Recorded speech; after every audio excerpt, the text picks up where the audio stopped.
June 22 Muruga பக்தனுடைய மாநாடு நடைபெறுகின்றது. மே மாதம் 28 அதுக்காக கால்கோள் விழா இன்னைக்கு இங்க நிகழ்ச்சியானது நடந்துட்டு இருக்கின்றது. கிட்டத்தட்ட இந்த இடத்துல 5 லட்சம் மக்கள் வருவாங்க அப்படி எதிர்பார்க்கிறோம். இதற்காக இந்து முன்னணி, இந்து இயக்கங்கள், இந்து சமுதாயத்தைச் சேர்ந்த இந்துக்கள், ஆன்மீக பெரியவர்கள், மடாதிபதிகள், இது மாதிரி பல்வேறு அரசியல் சார்ந்தவர்களையும் சந்திச்சு கூப்பிட்டுருக்கோம், அழைப்பு கொடுத்திருக்கோம். அவரெல்லாம் வருவாங்கன்னு எதிர்பார்க்கின்றோம். அதனால் இந்த இடத்துல 5 லட்சம் பேரும் எப்படி சென்னிமலையில் கந்த சஷ்டி கவசம் ஈற்றின இடம் சென்னிமலை. அந்த சென்னிமலைக்கு ஒரு பிரச்சனை வரும்போது அங்க எப்படி இந்து எழுச்சி உருவாச்சோ அதனுடைய வெளிப்பாடு தான் இந்த 5 லட்சம் மக்களும் ஒரே நேரத்தில் இங்க கந்த சஷ்டி கவசம் படிக்கணும் அப்படி ஒரு ஏற்பாடாக இருக்குது.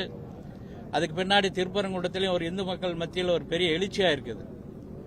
தமிழ்நாட்டில் இது ஒரு பெரிய திருப்புமுனை வரும் அப்படி இன்னைக்கு ஜனங்கள் பேசிக் கொண்டிருக்கிறார்கள்.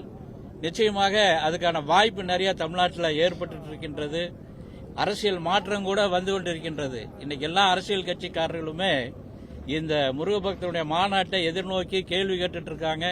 நாமளும் சில அரசியல் கட்சியை சேர்ந்தவர்களுக்கெல்லாம் அழைப்புகள் கொடுத்திருக்கோம். நீங்க தான் கேட்கணும்னா கேட்கலாம்.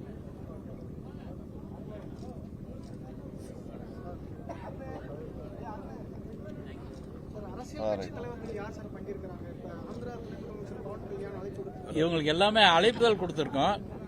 பவன் கல்யாண் வரன்றிருக்காங்க, மற்றவங்களெல்லாம் அணுகி இருக்கோம். இனிமேல் தான் தகவல் தெரியும். எல்லா அழைப்புகள் ரஜினிகாந்த் அழைப்புகள் கொடுத்திருக்கோம். பல்வேறு கலைத்துறையை சேர்ந்தவங்களுக்கு அழைப்புகள் கொடுத்திருக்கோம். அரசியல் கட்சி பிரமுகர்களுக்கெல்லாம் கொடுத்திருக்கோம். அவங்க இனி எல்லாம் இனிமேல் சொல்லுவோம் யார் யார் வர்றாங்க அப்படின்னு நம்ம எல்லாத்தையும் எதிர்பார்க்கிறோம்.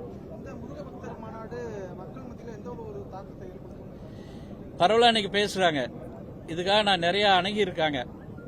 முருக பக்தர் வார வழிபாடு, பாத யாத்திரை குழு, முருகபக்தி மன்றங்கள், பெரிய ஆன்மீக மடாதிபதிகள் இவங்களாம் அணுகியிருக்கோம். அவங்களாம் அங்கங்க எல்லாரும் வரணும் அப்படி விருப்பப்பட்டு செய்தி தொடர்ந்து வந்து கொண்டே இருக்கின்றது. எல்லா பகுதியிலுமே வேல் வழிபாடு நடக்குது. முருகருக்கு வேல், அந்த வேல் வழிபாடானது எல்லா பகுதியிலுமே நடந்து கொண்டிருக்கின்றது. ஒவ்வொரு இடங்களையுமே 500 பேர் 1000 பேர் அந்த மாதிரி வேல் வழிபாட்டில் கலந்துக்கிறாங்க. எல்லாருமே வரணும் அப்படின்னு வாகன ஏற்பாடுலாம் இப்ப இருந்தா நடந்துட்டு இருக்குது. நிறைய இடங்கள்ல வாகன ஏற்பாடு பண்ணிட்டு இருக்காங்க. நிகழ்ச்சி 3 மணிக்கு துவங்கும், 9 மணிக்கு நிறைவு பெறும். மத்தியானம் 3 மணிக்கு துவங்கி இரவு 9 மணிக்கு.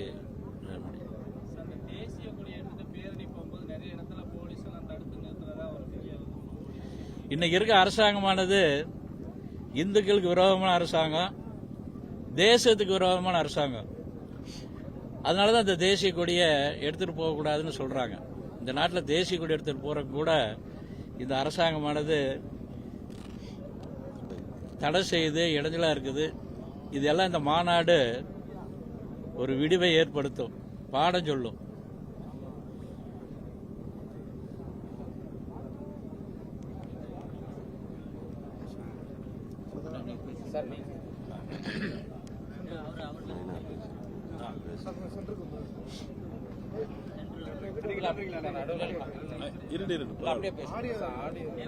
டேபிள் மட்டும் ஒரு அடி டேபிள் மட்டும் லைட்டா செக் பண்ணுங்க. லைட்டா டேபிள் மட்டும் இல்லைங்க. கீழே ஒரு பேக் இருக்கு. போதும்.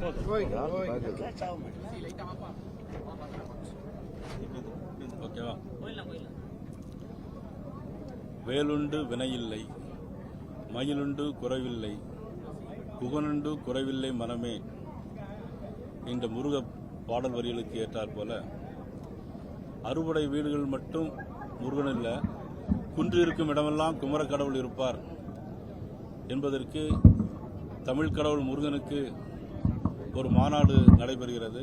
அந்த மாநாட்டை அண்ணாச்சி மாநில இந்து முன்னணிய தலைவர் அண்ணாச்சி காடேஸ்வர சுப்பிரமணியம் அவர்கள் மிக சிறப்பான முறையில் ஏற்பாடு செய்து இன்றைக்கு கால்கோள் விழா நடந்திருக்கிறது. அதற்கான ஏற்பாட்டை இந்து முன்னணி அமைப்பினர், அதுபிறகு யாரெல்லாம் எப்படி வர வேண்டும் என்பதற்காக முன்னாள் மத்திய அமைச்சர் அண்ணன் பொன் ராதாகிருஷ்ணன் அவர்கள், மற்றும் பொறுப்பாளர் அனைவரும் ஏற்பாடு செய்திருக்கிறார்கள். 5 லட்சம் பேர் வருவார்கள் என்று எதிர்பார்க்கப்படுகிறது. இந்த மாநாட்டில் கிட்டத்தட்ட ஒரு வாரத்து காலத்துக்கு முன்னாடியே அறுபடை வீடுகளுடைய கோயில் அமைக்கப்படுகிறது. அந்த அறுபடை வீடுகளுள்ள கோயில் எப்படி இருக்குமோ அதே அமைப்பில் இங்கே ஏற்பாடு செய்யப்பட்டுள்ளது. ஒரு வாரத்துக்கு முன்பாகவே கண்காட்சியில் அமைக்கப்பட்டு அந்த ஒரு வாரம் முழுவதும் பக்தர்கள் வந்து பார்த்துவிட்டு ஜூன் 22ஆம் தேதி அதற்கான நிகழ்வு 3 மணிக்கெல்லாம் சரியாக ஆரம்பித்து 8 மணிக்கு முடிகிற மாதிரி மாநாட்டை அண்ணாச்சி காடேஸ்வர சுப்பிரமணியன் ஏற்பாடு செய்திருக்கிறார்கள். இங்கு எல்லா ஏற்பாடுகளும் செய்யப்பட்டிருக்கிறது. வரக்கூடியவர்களுக்கு 3 இடங்களில் தோரண வாயில் வழி அமைக்கப்பட்டிருக்கிறது. இருக்கைகள் கிட்டத்தட்ட 2 லட்சம் பேருக்கு மேலாக இருக்கைகள் ஏற்பாடு செய்யப்பட்டிருக்கிறது. ஆக ஏற்கனவே அரசாங்கம் ஒரு மாநாட்டை நடத்தினார்கள். ஆனால் இந்த மாநாடு என்பது இது முழுமையான பக்தியில் உள்ள மாநாடாக அமையும். மலேசியா, சிங்கப்பூர், தாய்லாந்து நாட்டிலிருந்தும் பக்தர்கள் வருகிறார்கள் என்று எதிர்பார்க்கப்படுகிறது. இந்த நிகழ்ச்சியில் மீடியா, ஊடகங்கள் நீங்களும் முழு ஒத்துழைப்பு தந்து இந்த மாநாட்டை நிறைவேற்றி தர வேண்டும் என்று ஆதரவு தர வேண்டும் என்று உங்களையும் நாங்கள் கேட்டுக்கொள்கிறோம். முருக பக்தர்கள் மாநாடு பாஜக கூட்டணிக்கு கை கொடுக்குமா சார்? இது முழுக்க முழுக்க பக்தி மாநாடு. இது அரசியல் கிடையாது. இது முழுக்க பக்தர்களுக்காக ஏற்பாடுகிற மாநாடு. இது மாநில இந்து முன்னணியினுடைய சார்பாக அண்ணாச்சி அவர்கள் ஏற்பாடு செய்திருக்கிறார்.